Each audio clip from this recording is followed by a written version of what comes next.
Hello everyone, welcome to Winthrop in the World. I'm Paul Baskin, and with us today is our Town Council President, Jim Letterie, the top elected official in town. Also, by virtue of you being Town Council President, you're a member of the school committee.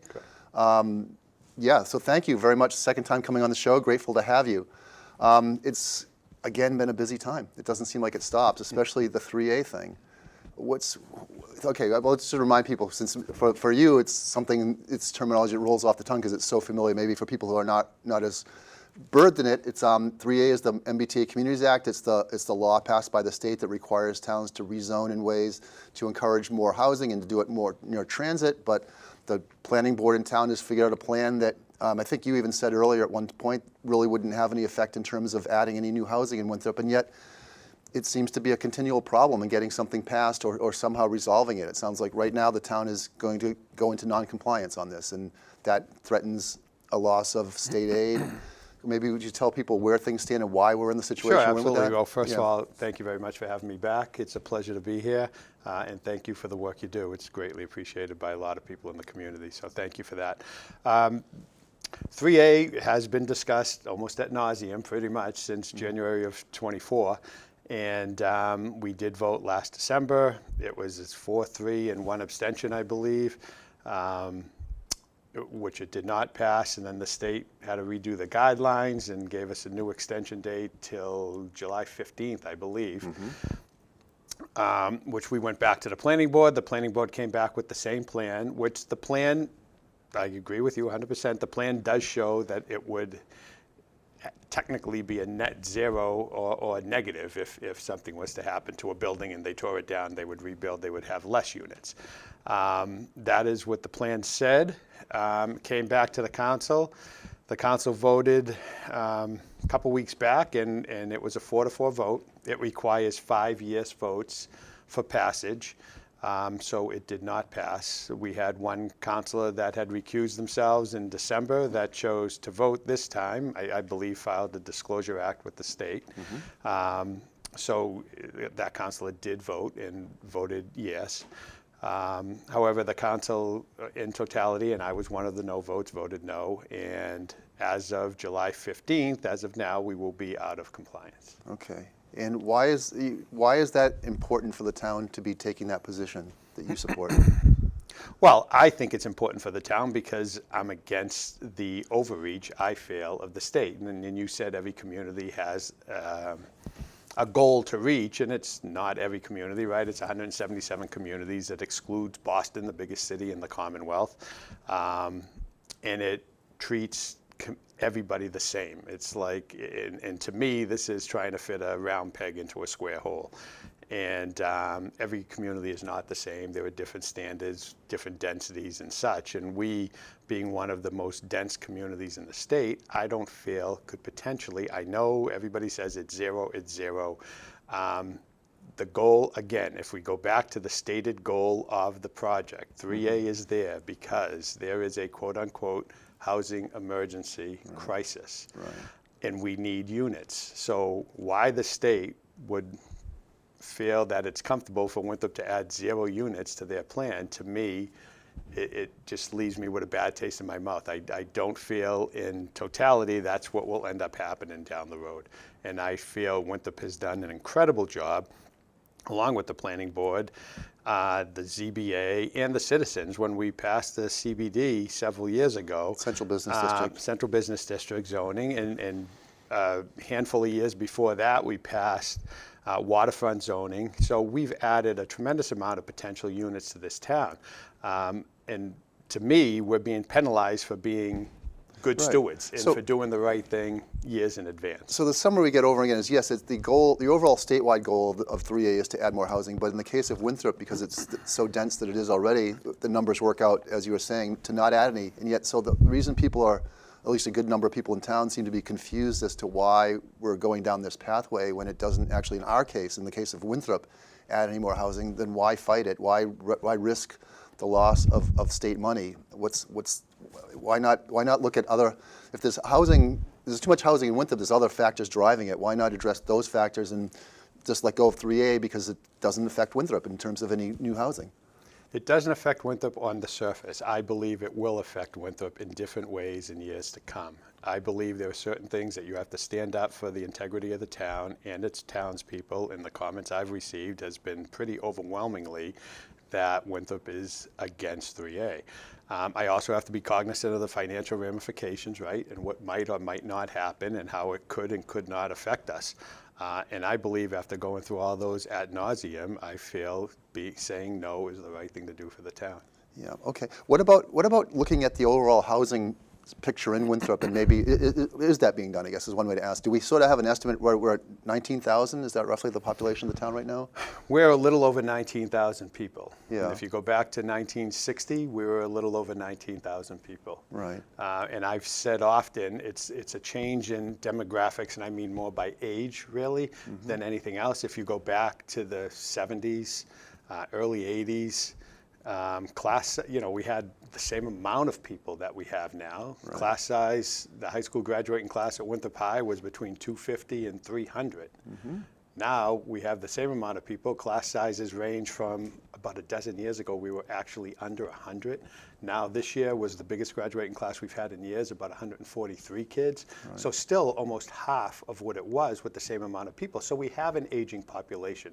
We're going to have natural turnover and progression, which is all great, and then you have more families coming in. So what I was going to ask is, so if it's roughly 19, is there a target number you think is good for the town? There's a master plan from 1958, and I have a copy of it, and I read it often.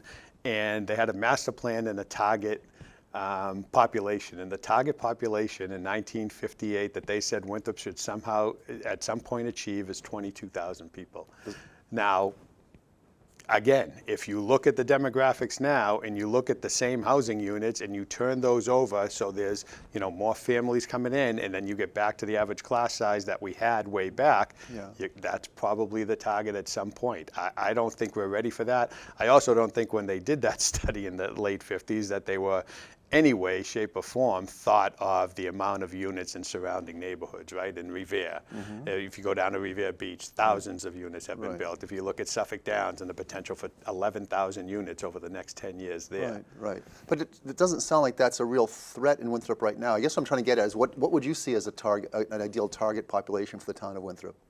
I think we're roughly at the idea. So the 22,000? I think that's too much for this. That's 10% increase. And if you look, again, at the town, its infrastructure, its assets, incredibly, and we'll talk about it, I hope, a little later with the fire station, but we are going to have a new state-of-the-art fire station. We still have to take care of the police at some point down the road. Right. And I don't want to say we're at capacity with schools, and hopefully we'll talk about schools also, being a member of the school committee, and I have a deep passion for education. And I don't think we're at capacity, but we're near it. And then we look at the possibility of, having to increase space at schools, which is a huge expense also. Right. So I think we're pretty much at that population. You look at, again, the number of people is one thing to look at, but I look at the number of excise tax bills that we sent out this year versus the amount that we've sent out 20 years ago, and it's almost quadrupled.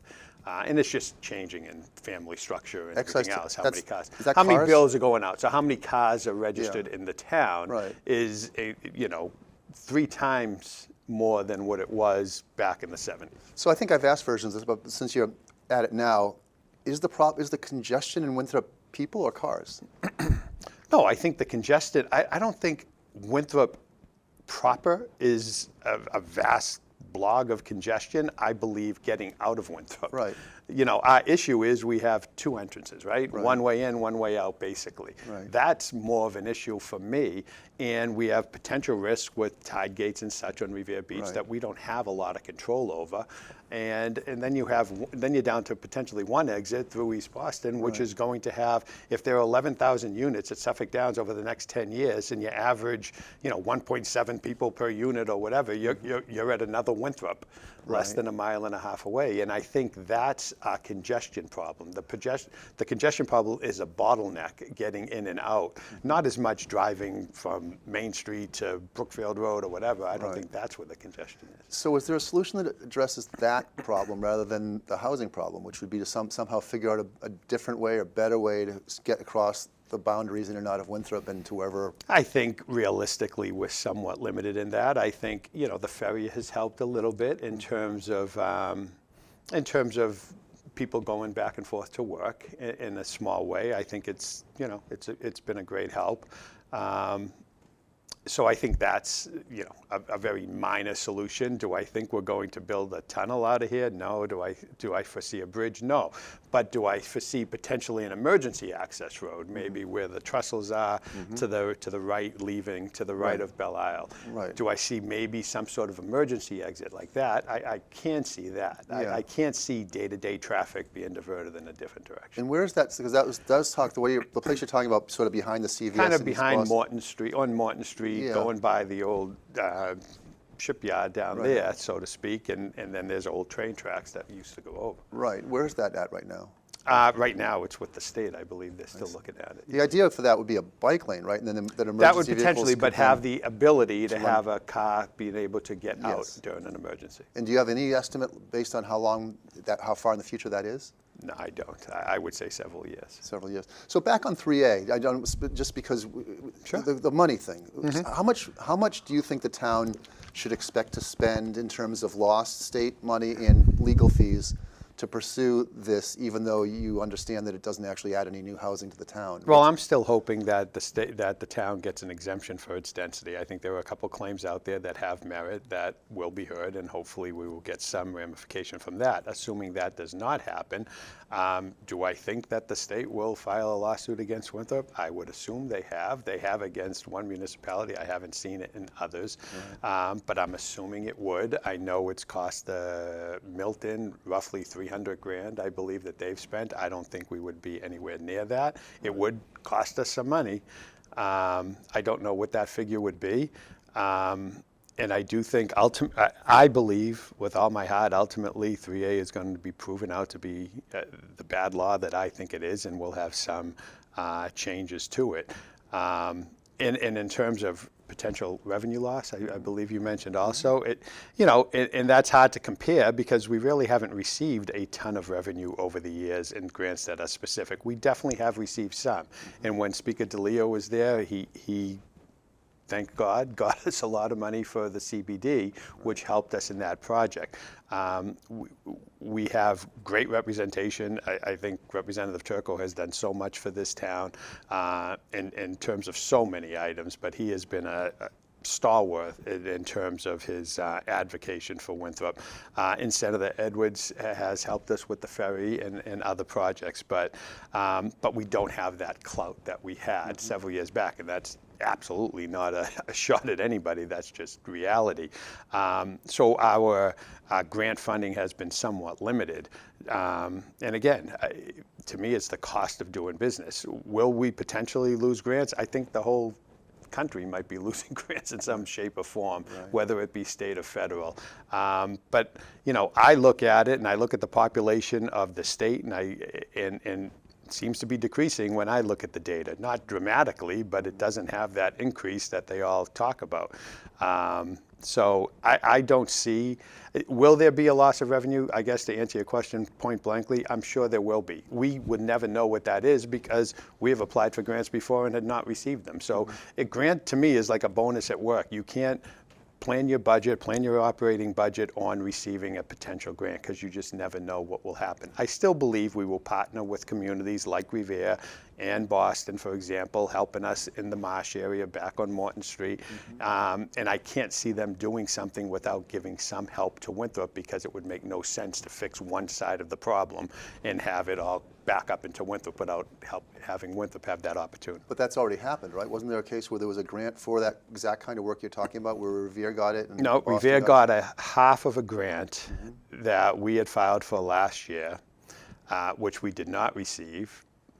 Now, we were in compliance last year, so I don't know why we did not receive it. So is that a slap in the wrist for what might happen? I don't know. But Revere got half of a grant, we got zero of the grant. And the grant was relatively small. It was $750,000, which to me and you is a lot of money, but in the grand scheme of things, in terms of granting, it's not a ton of money. But and they do continue to look towards that project. And I have been in contact through Representative with officials in Revere to make sure that Winthrop is part of that project.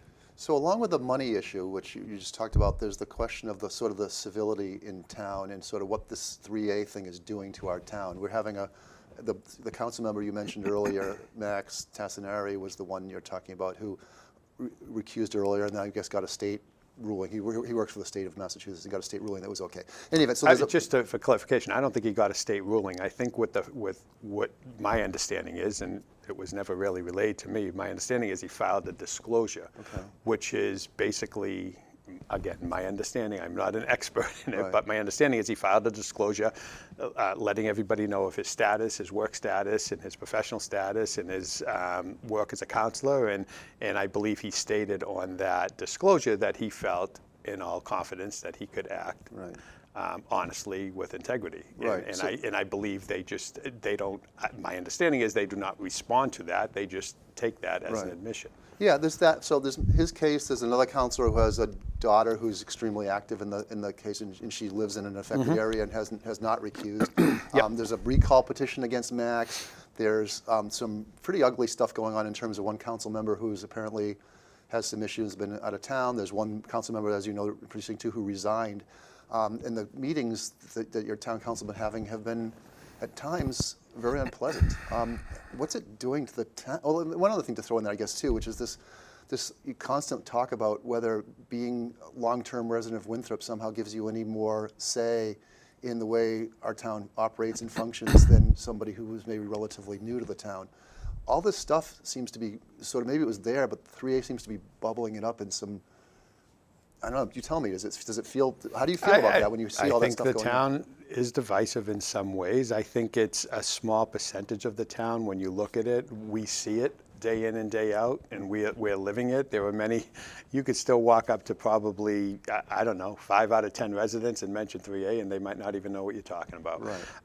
In terms of you having to be here for a long period of time, I mean, all you have to do is look at the council. The council has several members that have been in Winthrop for a short period of time, so they've, they're producing for the town, and their comments are taken seriously. I don't think there's divisiveness on that, new versus old. I think, I love Winthrop. I remember Winthrop in the past. I look at, and hopefully we'll touch on the beaches also, but I look at the beaches and say, geez, those aren't the beaches that I grew up on. So there is change that happens, and people that have been here longer might have more knowledge of those changes. I mean, I still go to people that are older than me in the town that have been involved and ask questions, just more recently on the old middle school, and to see if there's somebody with the knowledge that could give us as to when the original high school was demolished, was that buried on the site or not. So I think we're always trying to gain knowledge from people who have more knowledge than we do, right? Whether it be here in longevity or just work experience as such. So I don't think there's divisiveness, old versus new. And again, I just ask people to look at the council composition for that. Well, I mean, you again raised some other issues. I want to get to the beach, certainly one of them. But just to sort of work on this one a little bit more, which is that, I think when I asked Representative Turco a version of this question, he sort of said that no, same as you, that no, being in town doesn't matter more, but there should still be something to the effect of some more deference to people who have been around longer and seen that thing. I'm just trying to get as close as you can define it. Oh, maybe it's the time to mention too, I guess you're obviously running for re-election as town council president, and your campaign slogan is, what is it, keep Winthrop Winthrop, or something to that effect? Keeping Winthrop Winthrop, yes. What does that mean? I think it's pretty evident. I mean, Winthrop is a great community. I think people that move here think it's a great community. Why would you move to a place that you don't think is a great community? So if we have these people that are continuously moving, and we have a lot of incredibly nice, young, professional families moving in, they're moving in for a reason. They're moving in for the location. They're moving in for the proximity to water and natural resources. They're moving in because of the new school buildings and the education we offer. They're moving in because of the businesses that we have in town, the restaurants, the incredible social clubs that we have in town. So why would we want to change that makeup? It's not that's what I think. Keeping Winthrop, keeping Winthrop what it is, what we see now, day in and day out. So who is not trying to keep Winthrop? What do you when you see something that makes you think, oh, that person's not trying to keep Winthrop? I think overreach from state agencies sometimes is not keeping Winthrop. I think trying to force us to change our density is definitely not keeping Winthrop. I don't think it's people moving in. I think that's just the natural progression. That's what happens, right? Okay. And again, look at the composition on the council. Representative Turco, you just mentioned, he's the prime example of somebody that came to this town not too long ago. Right. And he's just done incredible things day in and day out for this town. There is not a better advocate for this town than Representative Turco. I mean, I've been on the council 20 years and hopefully 2 more with this next term if things work out. I love this town. There's no one that has a deeper passion for this town, but I'm not alone in the town. There are a lot of people in this town that love this town. A lot of people just don't have the time and energy and patience to go through some of the stuff that we've been going through over the past several meetings. So when I asked you who is not keeping Winthrop, you answered by talking about outside people, state officials. Is there anybody inside the town? I guess, was there something you see people inside the town doing that makes you think, oh, that's somebody? No, I think everybody always has ideas. There could be people that have been here for years. There could be people that have been here for a short period of time. Everybody has their ideas of how to try to make something better. Okay. And I don't think I know what's better because I've been here for a long period of time. I think the community speaks as one in many instances and lets us know as councilors and lets the community know, the type of community why they live here, and it's a great town for a lot of reasons. We should appreciate those reasons. So you mentioned the beaches. So you said something's different than the way it was when you were 20 years ago. Well, what are you referring to? I'm talking 40 years ago, or longer, but I mean, Ural Beach, we'll say first. Ural Beach had its issues 30 years ago, 40 years ago, right? Because we had the sewage treatment plant coming in, there were different standards, and then the state stepped in, helped us out, cleaned up the harbor, and it became more of a family beaching area, right? And that was great. And my kids are 25 and 27, when they were little kids, that was a great place to go and enjoy it. Winthrop Beach, totally different from what I remember in the 70s and 80s and even 90s. The state came in and I remember to this day that they came into a council meeting and said we were going to do over the beach, we're going to have a sandy beach. And then as the project went on, that term sandy beach turned into a restoration project and shore protection project, which it did. And there are finger streets off the beach down to Shirley Street that used to get water that have not. Yeah. And that's fantastic. But in terms of the recreational space that the beach offered years ago, it's not even close. I mean, we have a mile of beach from the green bars down to the Rotary, and it's not even close to the same amount of recreational space that we had before. It used to be more. Oh, much more. What do you mean by recreational space? I mean sandy beach area. Yeah. So if you came down Sturgis Street, you came to the end, that was a big hangout for a lot of kids and families. That was an open sandy area. It's very little of it now. Yeah. You have to go down towards the green bars to have, one of the last entrances going down to the beach. There's a nicer sandy area there, and then we've had problems this year with an incredible amount of seaweed and the seaweed producing insects and fly type insects that are just swarming and making recreation almost impossible. What do you think is the fundamental cause of that? Well, I did. Again, with the help of Representative Turco, we reached out to the DCR. We got them to come to our council meeting the other night. There was a gentleman and a lady there that were incredibly knowledgeable and gave us fantastic explanations as to cyclical nature of nature and what happens, and how that seaweed isn't unusual. It's unusual in how immense it is right now, but not unusual in the process. We had a health director there who said they did not see it as a public safety risk, but I do see it as a public nuisance risk. Right. But so that stuff is cyclical, right? That stuff is going to happen. But to look into remember what we once had and what a lot of people come to Winthrop for, I think is not what it used to be. We were adamant about asking the DCR to take better care. We feel if you go towards Winthrop, just the visual, of the beach is nicer, cleaner, Yeah. more well-kept. So is the state an overall positive then in the town of Winthrop? The state of Winthrop? No, the state of Massachusetts and what it does. Is it an overall positive for the town of Winthrop?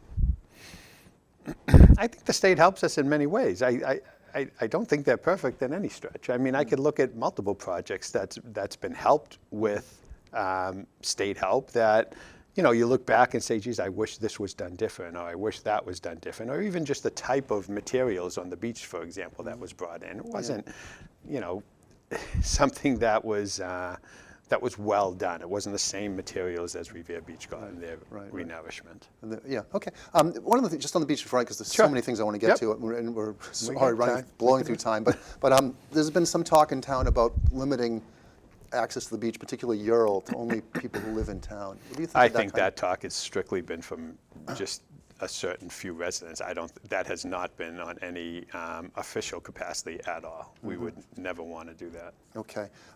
Schools. So obviously the town passed the override. Yes. But there's also talk in Washington about further cutting off aid that's used by schools and local districts. What's the overall sense, excuse me, of the town, of the schools going into the coming school year? Are you going to feel like you're in a pretty strong position? Do you feel like there's something that fundamentally needs to be answered in terms of what the schools are facing coming I into think next we're year? incredibly grateful to the residents for passing that override.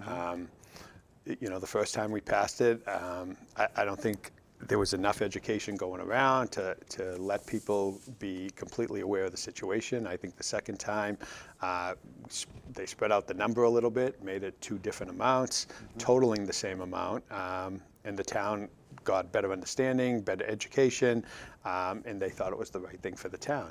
I think the biggest thing you're going to see, which sounds kind of crazy at the minute, the biggest change you're going to see in September is no change, which is fantastic. You're going to have small class sizes that we've worked for years to maintain.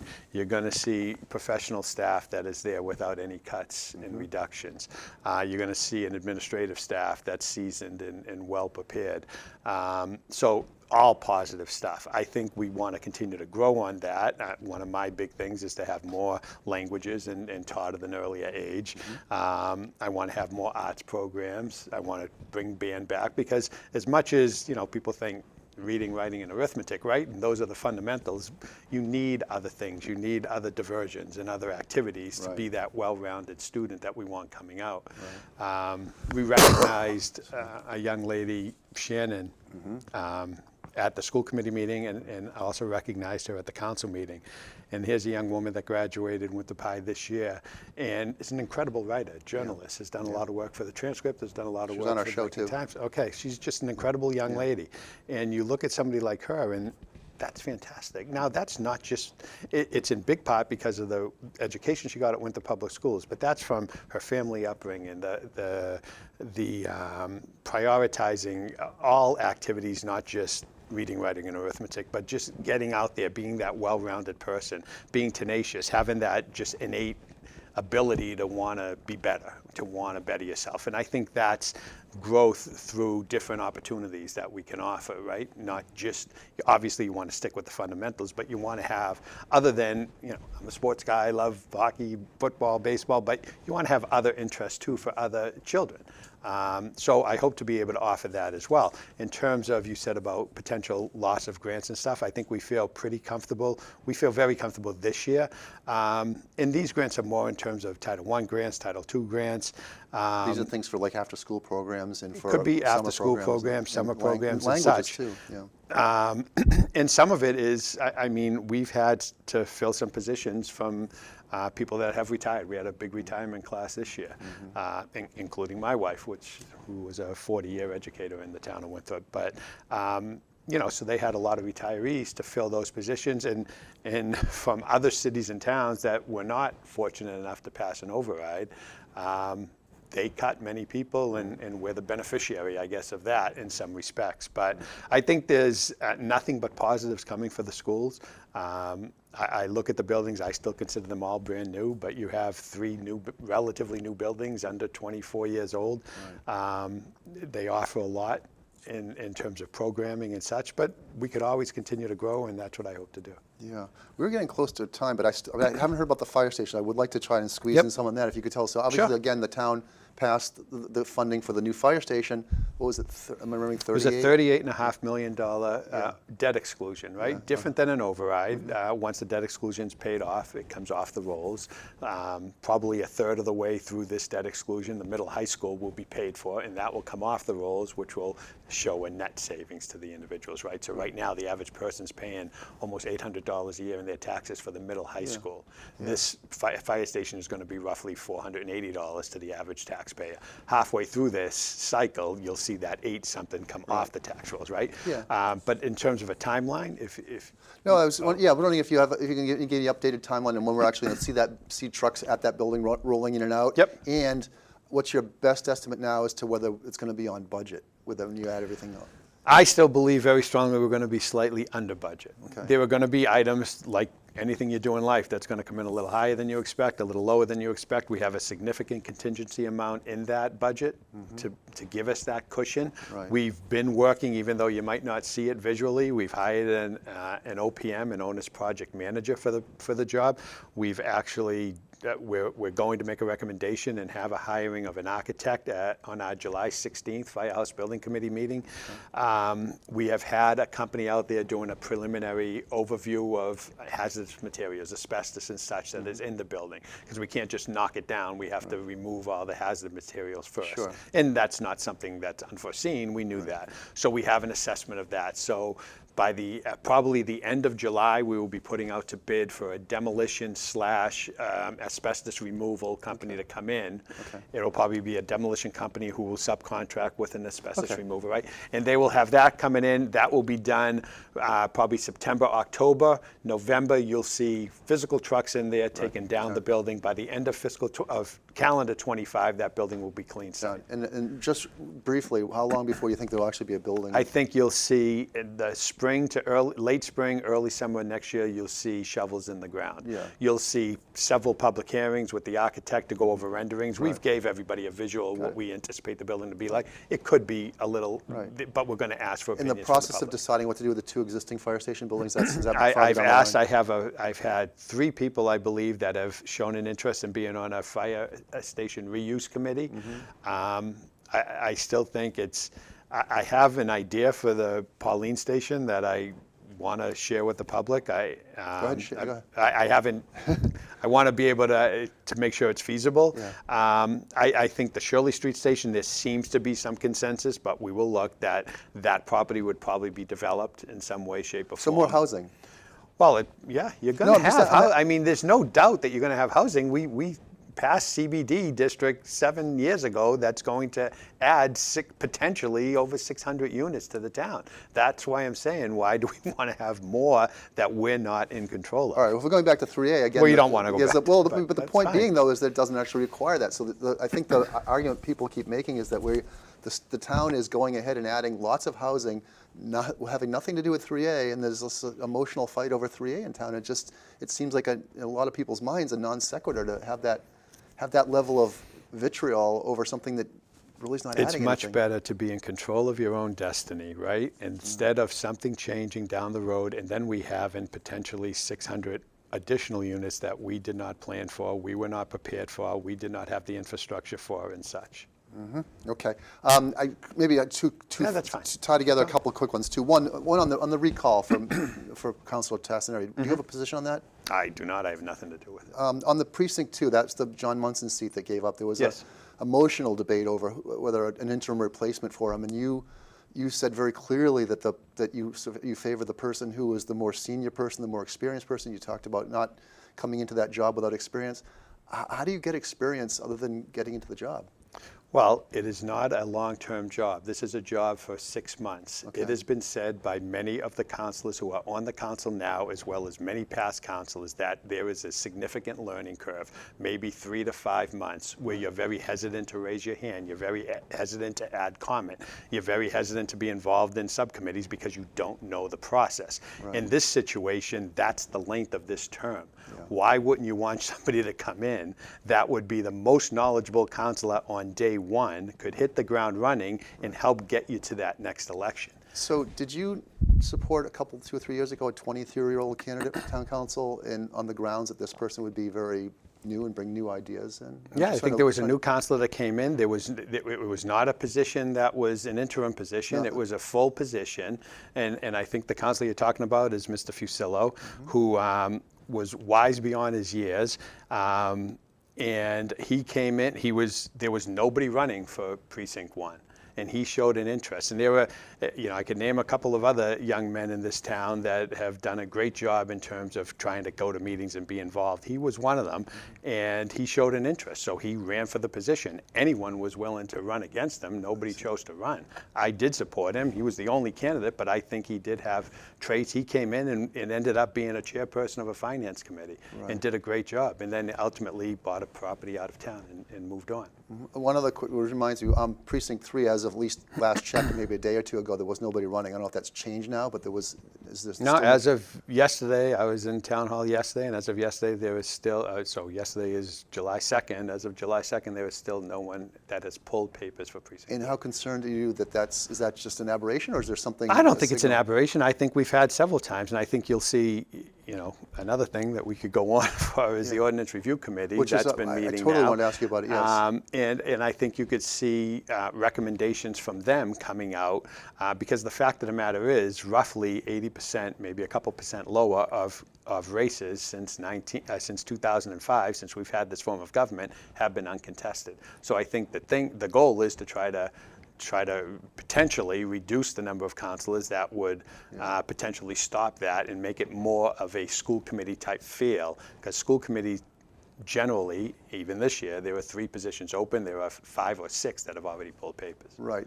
we need to wrap, but I think we need to explain to people what you're referring to, because right now the town of Winthrop has a 9-member council. The town is divided geographically into 6 precincts. So there's 1 seat per 6 precincts. Then there's 2 at-larges and the town council president. The proposal, what the council president is referring to is every 5 years, there's a process to review the town's essential foundational laws. To review the charter, to look and see if there are any issues that need to be addressed or Right. changed. And the suggestion that I think is developing in that process right now is to cut the council from 9 members to 7, and to cut the precincts from 6 down to 3. Am I getting that? No, right? I think, and I'm not 100% sure, we will know in a couple of weeks, but I think the recommendations coming from the Ordinance Review Committee will be something to the effect of changing the composition of the council.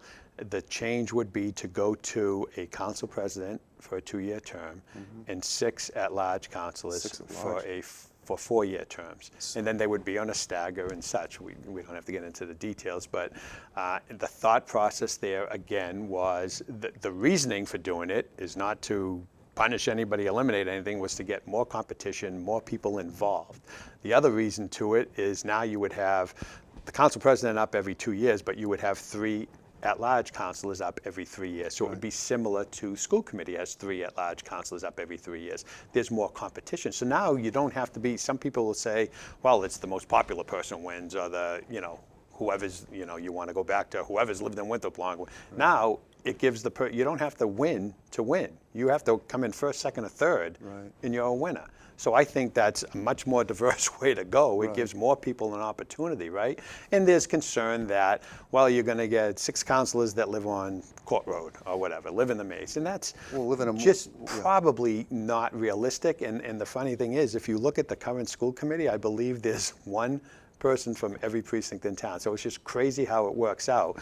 And not that will happen every time, but it will definitely give more opportunity, more contested races. More contested races gives more people the option to see what they're voting for before they vote. So we got it. But one thing, money in politics is a big thing on the national issue. Can you say roughly what you expect the cost of running a town council president race in Winthrop will cost this year? Well, I think a town council race is minimal money usually. A town council president race, again, I've been doing this for a long time. I run my own campaigns. I try not to, as much as I've been here for a long time, I do not consider myself a politician, which it might be strange to say, but that's honestly 100% the way I feel.